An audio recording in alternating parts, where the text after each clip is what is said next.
Welcome to True Crime and Coffee Time, where we sit down with a cup of coffee, do a little bit of coloring, and I give you a nugget of true crime.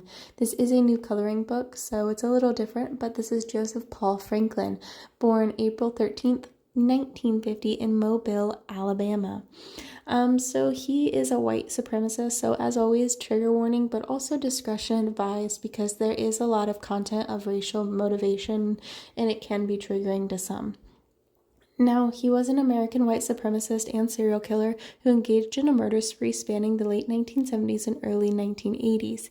He was convicted of several murders and received 6 life sentences as well as 2 death sentences. He was confessed to the attempted murders of publisher and adult maker Larry Flynt in 1978 and civil rights activist Vernon Jordan in 1980. Now, both survived their injuries, but Flynt was actually left permanently paralyzed from the waist down. Franklin was not convicted in either of those highly publicized events, but he made confessions years later. He was on Missouri's death row for 15 years awaiting execution for the 1977 murder of Gerald Jordan. He was eventually executed by lethal injection on November 20th, 2013. He does have 15 plus victims, and he just was racially motivated. All of his crimes spanning were all just, he was a white supremacist, and that's where he got his entire motivation from. The end of his life, 3 media witnesses said Franklin did not seem to show pain, he did not make any final written statement, and he didn't utter a word when he was in the death chamber.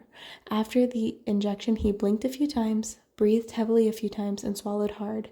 The witness said the slowing of his chest finally slowed in the breathing motion and stopped, and that was the end. Now, he has an early life of what they believe to be paranoia schizophrenia. He was unfit to stand on the trial, delusional thinking, and childhood abuse and trauma.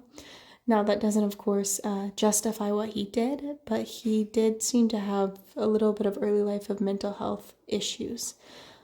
Now, that doesn't cover up the fact of him being a white supremacist or racist tattoos or habits of being just completely terrible. But at the end of his life, he was given the death sentence. Justice was mediocrely served. And at the end of it, that was it.